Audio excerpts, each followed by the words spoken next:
Welcome to study today. ఈ వీడియోలో మనము మానిటరీ పాలసీ గురించి పూర్తిగా ఎక్స్ప్లెయిన్ చేసుకుందాము. మన దేశంలో ఆర్బీఐ అనే బ్యాంక్ ఉంది కదా, అది మన దేశానికి బ్యాంకుల బాస్ లాంటిది. ఈ ఆర్బీఐ డిసైడ్ చేస్తుంది మార్కెట్లో ఎక్కువ డబ్బు ఉంచాలన్నా తక్కువ డబ్బు ఉంచాలన్నా అనేది ఈ ఆర్బీఐ అనేది డిసైడ్ చేస్తుంది. ఎలా డిసైడ్ చేస్తుంది అంటే మానిటరీ పాలసీ ద్వారా ఆర్బీఐ అనేది డిసైడ్ చేస్తుంది. స్వతంత్రం రాకముందు ఇండియాలో మానిటరీ పాలసీ కాన్సెప్ట్ బ్రిటిష్ కాలంలో మొదలైంది. ఆ సమయంలో మానిటరీ పాలసీ అంటే రూపీ వాల్యూని కాపాడుకోవడం, అంటే బంగారంతో కంపేర్ చేసి రూపీ వాల్యూని కాపాడుకోవటం.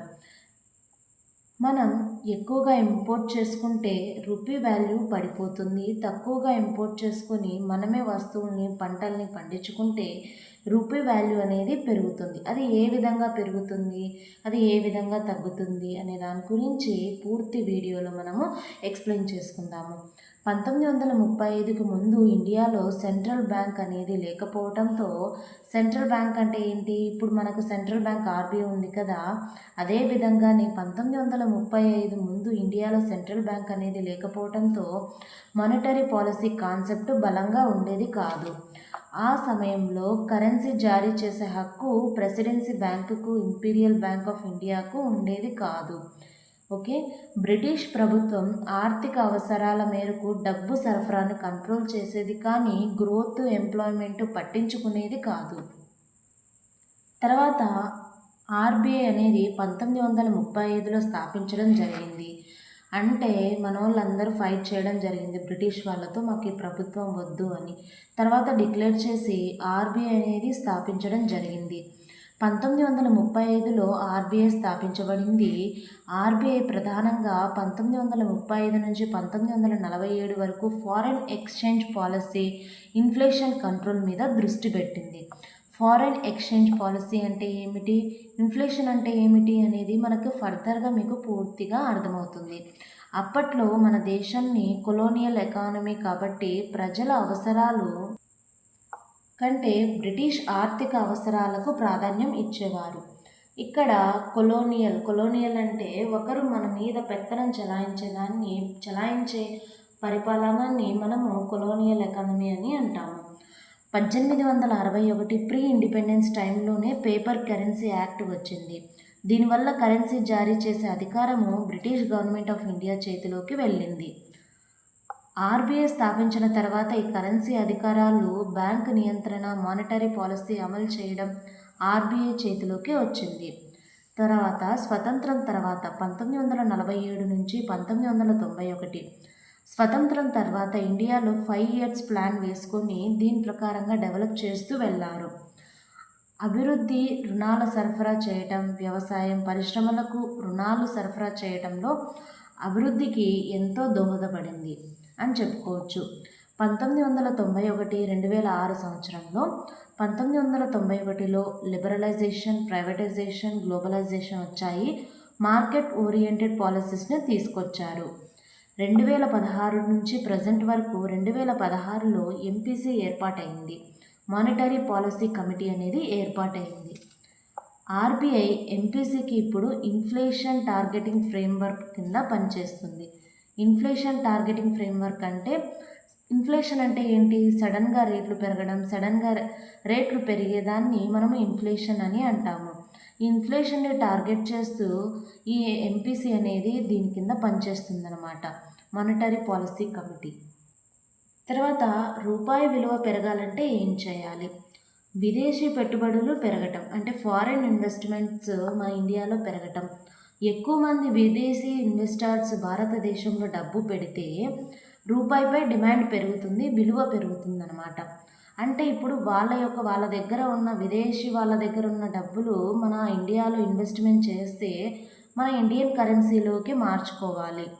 అలాంటప్పుడు మన రూపాయికి డిమాండ్ పెరిగితే ఆటోమేటిక్గా మన రూపాయి యొక్క విలువ అనేది పెరుగుతుంది. మన దేశం నుంచి ఇతర దేశాలకు వస్తువులు, సర్వీసులు ఎక్కువగా అమ్మితే వారు మనకు డాలర్లు ఇస్తారు. ఆ డాలర్లను రూపాయలుగా మార్చుకోవాలి. రూపాయలు బలపడుతుంది, మన రూపీకి డిమాండ్ పెరుగుతుంది. వస్తువుల ధరను నియంత్రణలో ఉంటే రూపాయి విలువ స్థిరంగా ఉంటుంది. విదేశీయులు కూడా మన కరెన్సీని నమ్ముతారు. ఓకే. ఆర్బీఐ దగ్గర డాలర్స్ ఎక్కువగా ఉంటే అవసరమైనప్పుడు మార్కెట్లో ఉన్న రూపాయి విలువ కాపాడుకుంటుంది. ఫారెన్ వాళ్ళ కరెన్సీ మన దేశానికి ఎలా వస్తుంది అంటే ఎక్స్పోర్ట్ చేసి డాలర్ని సంపాదించుకోవచ్చు. అంటే మనము ఎక్కువగా గూడ్స్ అనేది పండించి ఎక్స్పోర్ట్ చేసి వాటి రూపంలో మనము డాలర్ని సంపాదించుకోవచ్చు. ఎన్ఆర్ఐ మన దేశానికి డబ్బు పంపడం అంటే దీన్ని రెమిటెన్స్ అని అంటారు. కొంతమంది ఎన్ఆర్ఐస్ వేరే దేశంలో అంటే మన దేశస్తులు వేరే దేశంలో ఉండి జాబ్ చేసుకుంటూ ఉంటారు కదా, వాళ్ళు ఇంటికి డబ్బులు పంపిస్తారు. ఆ డబ్బుల్ని మనము రెమిటెన్స్ అంటారు. ఆ రూపంలో కూడా మనకి ఫారెన్ కరెన్సీ అనేది వస్తుంది. విదేశీ పర్యాటకులు భారతదేశంలో డాలర్స్ లేదా యూరోస్ ఖర్చు చేయటం ద్వారా అంటే విదేశీ పెట్టుబడులు ఫారెన్ వాళ్ళ కరెన్సీ మన దేశంలోకి వస్తుంది.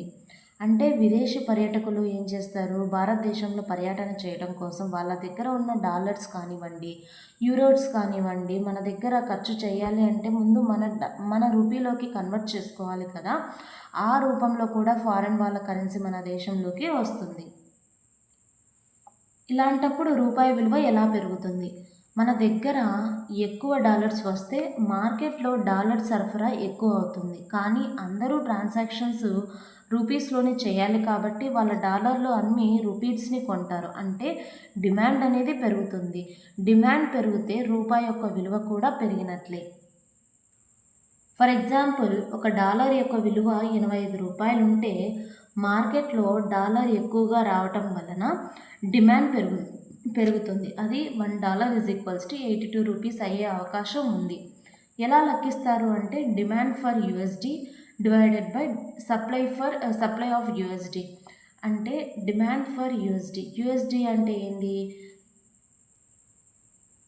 అంటే ఫారిన్ కరెన్సీ యొక్క demand divided by supply of USD అంటే వాటి యొక్క ఫారిన్ కరెన్సీ యొక్క సప్లై అన్నమాట. లేదా ఇలా అయినా క్యాలిక్యులేట్ చేయొచ్చు. Indian inflation minus USA inflation. Minus అంటే ఇక్కడ ఇండియన్ ఇన్ఫ్లేషన్ వాటి యుఎస్ఏ ఇన్ఫ్లేషన్ యొక్క డిఫరెన్స్ అన్నమాట. డిఫరెన్స్ని బట్టి కూడా మనము డాలర్ వాల్యూని తగ్గించవచ్చు లేదా పెరిగించవచ్చు. Indian interest rates minus USA interest rates, దీన్ని బట్టి కూడా మనము డాలర్ వాల్యూని పెంచవచ్చు తగ్గించవచ్చు. సిఏడి అంటే కరెంట్ అకౌంట్ డెఫిసిట్ అనమాట. ఇంపోర్ట్స్ మైనస్ ఎక్స్పోర్ట్స్, వీటి యొక్క డిఫరెన్స్ యొక్క పర్సంటేజ్ని బట్టి మనము రూపీ విలువ పెంచవచ్చు లేదా తగ్గించవచ్చు. మనం ఎందుకు ఇండియన్ రూపీని డాలర్తో కంపేర్ చేయాలి అనే డౌట్ ప్రతి ఒక్కరికి వచ్చింటుంది. ఓకే, ఇప్పుడు చూద్దాం. అమెరికా వరల్డ్ రిజర్వ్ కరెన్సీ అంటే చాలా దేశాలు తమ ఫారెన్ ట్రేడ్, అమెరికా ఏంది అంటే వరల్డ్ రిజర్వ్ కరెన్సీ కలిగిన దేశం అన్నమాట. అంటే చాలా దేశాలు తమ foreign trade, oil purchase, gold trading, imports అన్ని డాలర్లోనే చేస్తాయి. దాదాపు అన్ని దేశాలు డాలర్లోనే కంపేర్ చేస్తాయి. డాలర్ రెఫరెన్స్ పాయింట్ కాబట్టి. ఇతర దేశాలతో కంపేర్ చేయాలి అంటే ఇతర దేశాలతో కంపేర్ చేయవా అంటే చేస్తాయి. కాకపోతే ఆ దేశము కొంచెమన్నా డెవలప్ అయ్యి ఉండాలి, వాటి యొక్క కరెన్సీ మనకు ఇంపార్టెంట్ అయి ఉండాలి. ఓకే, ఆ దేశ కరెన్సీ స్ట్రాంగ్గా ఉంది అనుకుంటే వాళ్ళ డాలర్తోనే కొనుగోలు అమ్మకాలు జరుపుకుంటారనమాట. అంటే బ్రిటన్ వుడ్స్ అగ్రిమెంట్ అనేది ఒకటి జరిగింది 1944 తర్వాత. యుఎస్డి ప్రపంచానికి ప్రధాన రిజర్వ్ కరెన్సీ అయ్యింది. ఎందుకంటే అమెరికా వద్ద అత్యధిక గోల్డ్ రిజర్వ్స్ ఉండేవి. ఇప్పటికీ IMF, world bank, Swift payments, oil market అన్ని డాలర్లలోనే ప్రదానం చేసుకుంటాయి. అసలు అమెరికా దగ్గర గోల్డ్ రిజర్వ్స్ ఎలా వచ్చాయి అనే డౌట్ వచ్చి ఉంటుంది కదా. 1848 నుంచి 1855 వరకు అమెరికాలో కాలిఫోర్నియా గోల్డ్ రష్ జరిగింది అనమాట. ఆ సమయంలో వేల టన్నుల బంగారం తవ్వబడింది. దీని వలన అమెరికా దగ్గర ఎక్కువ బంగారం నిల్వ అయింది. మొదటి ప్రపంచ యుద్ధం మరియు రెండో ప్రపంచ యుద్ధం మొదటి ప్రపంచ యుద్ధం ఎప్పుడు జరిగింది? 1914 నుంచి 1918లో.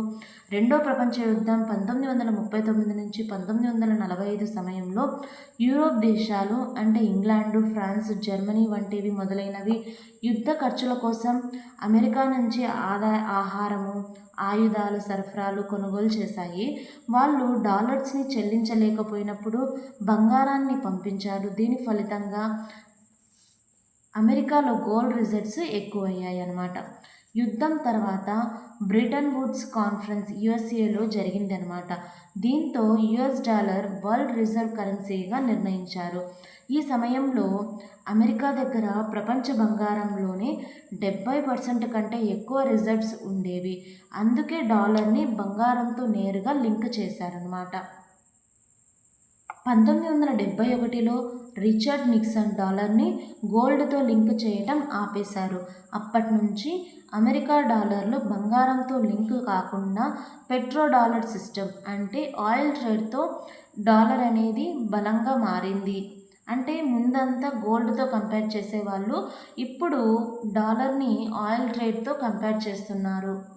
అంటే మనం చూసుకున్నట్లయితే ఫర్ ఎగ్జాంపుల్ ఇప్పుడు డాలర్ విలువ ఇండియన్ రూపీతో పోలిస్తే ఒక సంథింగ్ ఎక్స్ అమౌంట్ ఉన్నిందనుకోండి, కానీ సౌదీ అరేబియా వీటన్నిటిని ఈ ఎక్స్ అమౌంట్ కన్నా ఎక్కువ రేట్ ఉందన్నమాట. అంటే ఎందుకంటే ఇప్పుడు డాలర్ విలువ అనేది ఆయిల్ ట్రేడ్ని బట్టి డాలర్ విలువ పెరుగుతూ వెళ్తుంది.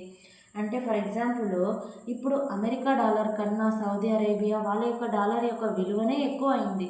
ఎందుకంటే 1971లో రిచర్డ్ నిక్సన్ డాలర్ను గోల్డ్తో లింక్ చేయడం ఆపేశాడు కాబట్టి.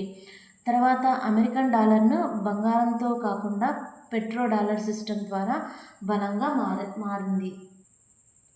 ఓకే, మానిటరీ పాలసీ యొక్క లక్ష్యం ఏమిటి అంటే ప్రైస్ స్టెబిలిటీ, ధరల స్థిరత్వం కోసము, కంట్రోల్ ఇన్ఫ్లేషన్ అంటే సడన్గా వస్తువుల ధరలు పెరిగేదాన్ని ఇన్ఫ్లేషన్ అంటారు, దాన్ని కంట్రోల్ చేయడం కోసము, ఎంప్లాయ్మెంట్ జనరేట్ చేయడం. అంటే ఎంప్లాయ్మెంట్ని ఎలా జనరేట్ చేస్తుంది అంటే ఎప్పుడైతే ఫారెన్ ఇన్వెస్టర్స్ వస్తారో అప్పుడు ఆటోమేటిక్గా ఎంప్లాయ్మెంట్ అనేది జనరేట్ అవుతుంది.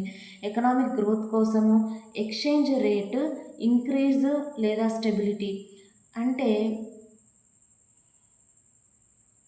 కరెన్సీ విలువని పెంచడానికి లేదా స్థిరంగా ఉంచడానికి ఈ మానిటరీ పాలసీ యొక్క ముఖ్య ఉద్దేశము. ఇప్పుడు టైప్స్ ఆఫ్ మానిటరీ పాలసీ యొక్క రకాలను చూద్దాము. ఇందులో 2 రకాలుగా విభజించుకున్నాము.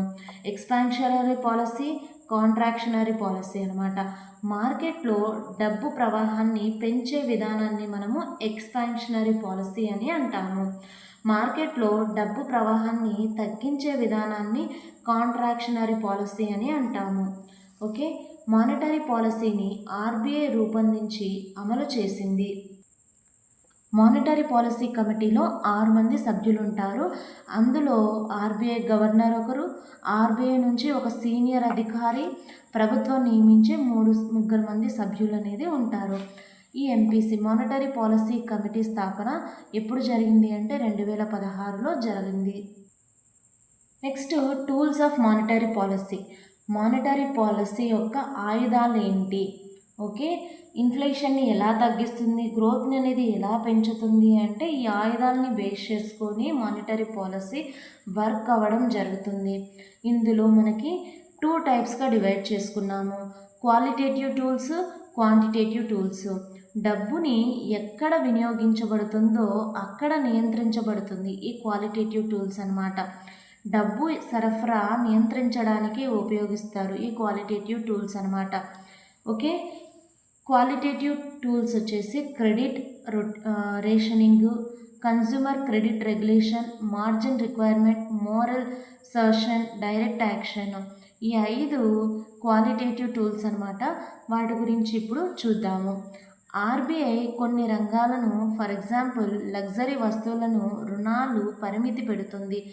అవసరమైన రంగాలకు వ్యవసాయము, స్మాల్ ఇండస్ట్రీకి ఎక్కువ రుణాలు ఇస్తుంది. దీన్ని క్రెడిట్ రేషనింగ్ అని అంటాము. టీవీస్, ఫ్రిడ్జెస్, కార్డ్స్ వంటి వినియోగ వస్తువుల కొనుగోలు చేయడానికి ఆర్బీఐ కొన్ని నియంత్రణ పెడుతుంది. దీనివల్ల అవసరం లేని ఓకే, అవసరం లేని వినియోగం అనేది తగ్గుతుంది. మార్జిన్ రిక్వైర్మెంట్ అంటే రుణం తీసుకోవడానికి ఇచ్చే భద్రతని మనము కొలాటరల్ అని అంటాము. భద్రతలో శాతం మార్చడం. ఫర్ ఎగ్జాంపుల్, ఒక వ్యక్తి 100 రూపాయలు విలువ గల బంగారాన్ని తాకట్టు పెట్టినప్పుడు ముందు 80 రూపీస్ రుణం ఇచ్చేవారు. ఆర్బీఐ మార్జిన్ పెంచితే బ్యాంకు కేవలం 60 రూపీసే ఇస్తుంది. ఓకే, దీన్ని మార్జిన్ రిక్వైర్మెంట్ అని అంటాము. బ్యాంక్స్ను ఆర్బీఐ నేరుగా బలవంతం చేయకుండా సలహాలు, విన్నపాలు చేసి క్రెడిట్ని నియంత్రిస్తుంది. అది ఎలా అంటే, స్పెక్యులేషన్కి రుణాలు ఇవ్వకండి, ఉత్పత్తి రంగానికి మాత్రమే ఇవ్వండి అని. అంటే ఒక ఖచ్చితమైన మాట చెప్పుకోకుండా ఒక విన్నపాలు, సలహాలు అనేది ఇవ్వటం జరుగుతుంది. స్పెక్యులేషన్ అంటే ఏంటి? ఫ్యూచర్లో పెరుగుతాయి అని అంచనా వేసి భూములు కానీ, షేర్లు కానీ, వస్తువులు కానీ కొంటాం కదా, అలాంటి వాటికి రుణాలు ఇవ్వకండి. ఉత్పత్తి రంగాలకు మాత్రమే రుణాలు ఇవ్వండి అని ఒక సలహాలు అనేది లేదా విన్నపాలు చేసుకుంటుంది బ్యాంకుకి. దీన్నే మనము మోరల్ సర్షన్ అని అంటాము. నెక్స్ట్, డైరెక్ట్ యాక్షన్ అంటే ఆర్బీఐ నిబంధనలు పాటించని బ్యాంకుపై జరిమానా, రుణపరమతి, శిక్ష విధిస్తుందన్నమాట ఈ ఆర్బీఐ. ఓకే, దీన్నే డైరెక్ట్ యాక్షన్ అని అంటాము. నెక్స్ట్, క్వాంటిటేటివ్ టూల్స్ గురించి చూద్దాము. క్వాంటిటేటివ్ టూల్స్ ఏవేవి? Cash reserve ratio, statutory liquidity ratio, repo rate, reverse repo rate, OMO, bank rate, ఇవన్నీ క్వాంటిటేటివ్ టూల్స్ అనమాట. మనం ప్రీవియస్ వీడియోలో సిఆర్ఆర్, ఎస్ఎల్ఆర్ గురించి పూర్తిగా ఎక్స్ప్లెయిన్ చేసుకున్నాము. అంటే బ్యాంకు ప్రజల వద్ద డిపాజిట్స్ని సేకరించి ఆ డబ్బుని ఏం చేస్తుంది అనే దాంట్లో మనము ఈ సిఆర్ఆర్, ఎస్ఎల్ఆర్ అనేది ఎక్స్ప్లెయిన్ చేసుకున్నాము. ఆ వీడియో అనేది కింద డిస్క్రిప్షన్లో ఇస్తాను. ఒకవేళ మీరు కనుక చూడకోకుంటే వెళ్ళి చూడండి, మనకి అర్థమవుతుంది టాపిక్ గురించి పూర్తిగా. నెక్స్ట్, రెపో రేట్ అంటే ఏమిటి? రెపో రేట్ అంటే ఆర్బీఐ బ్యాంకుకు తాత్కాలికంగా డబ్బుని అప్పుగా ఇచ్చినప్పుడు వసూలు చేసే వార్షిక వడ్డీ రేట్ని మనము రెపో రేట్ అంటాము. అంటే బ్యాంకు వద్ద లిక్విడిటీ తక్కువైతే అది ఆర్బీఐ దగ్గరికి వెళ్తుంది. బేరానికి బ్యాంకు గవర్నమెంట్ సెక్యూరిటీస్ ఆర్బీఐకి అమ్మేస్తుంది అనమాట. ఆర్బీఐ ఆ సెక్యూరిటీస్ని కొని కొంతకాలానికి బ్యాంకు క్యాష్ ఇస్తుందన్నమాట. అంటే కొంతకాలానికి అంటే ఇక్కడ లాంగ్ డేస్ కాదండి, 1 డేలో నిర్ణయించుకొని బ్యాంకుకి క్యాష్ ఇస్తుంది. అంటే అదే సెక్యూరిటీస్ని ఫ్యూచర్లో వడ్డీ ప్లస్ అసలు చెల్లించి విడిపించుకుంటుంది అని ఒక ఒప్పందం చేసుకుంటుందన్నమాట. రెపో రేట్ని ఎప్పుడు మారుస్తారు అంటే, రాష్ట్ర ఆర్థిక పరిస్థితుల ప్రకారము ఆర్బీఐ రెపో రేట్ని పెంచుతుంది లేదా తగ్గిస్తుంది. ధరల నియంత్రణకు రెపో రేట్ పెంచుతుంది లేదా తగ్గిస్తుంది. బ్యాంక్స్ ఈజీగా రుణాలు ఇస్తాయి. ఒకవేళ తగ్గించినట్లయితే బ్యాంక్స్ ఈజీగా రుణాలు ఇస్తాయి అన్నమాట. ఒకవేళ పెంచితే రెపో రేట్ అనేది పెంచితే బ్యాంకు ఎక్కువ వడ్డీ ఆర్బీఐకి చెల్లించాల్సి ఉంటుంది. అప్పుడు బ్యాంక్స్ లోన్స్ అనేవి ఎక్కువగా ఇవ్వలేవు. Next, purchase price, repurchase price అంటే బ్యాంక్ దగ్గర ఉన్న సెక్యూరిటీస్ ఆర్బీఐ దగ్గర ఉంచి బ్యాంక్ అనేది ఆర్బీఐ దగ్గర లోన్స్ తీసుకుంటుంది కదా, అవి మళ్ళీ విడిపించుకునే దాన్ని మనము రీపర్చేస్ ప్రైస్ అంటాము. ఇది ఎలా క్యాలిక్యులేట్ చేస్తారు అంటే, సేల్ ప్రైస్ ఎంతైతే అమ్మిందో ఆ sale price into 1 + repo rate into time period. Time అంటే number of days divided by 365 days అన్నమాట. రివర్స్ రెపో రేట్ అంటే బ్యాంక్స్ లేదా ఫినాన్షియల్ ఇన్స్టిట్యూషన్స్ వద్ద అదనపు డబ్బు ఉన్నప్పుడు వారు ఆ డబ్బుని ఆర్బీఐ దగ్గర ఉంచుతారు. దీనికి ఆర్బీఐ కొంచెం వడ్డీ చెల్లిస్తుంది. దీన్ని మనము రివర్స్ రెపో రేట్ అని అంటాము. ఇలా చేయటం ద్వారా మార్కెట్లో లిక్విడిటీ తగ్గుతుంది. దీన్ని ఆర్బీఐ అనేది ప్రోత్సహిస్తుంది. రివర్స్ రెపో రేట్ని పెంచితే బ్యాంక్కి డబ్బుల్ని పెట్టడానికి ఇంట్రెస్ట్ని చూపిస్తాయన్నమాట. అంటే రివర్స్ రెపో రేట్ కనుక పెంచితే ఆర్బీఐ దగ్గర క్యాష్ ఉంచడానికి బ్యాంక్స్ ఎక్కువ ఇంట్రెస్ట్ చూపుతాయి.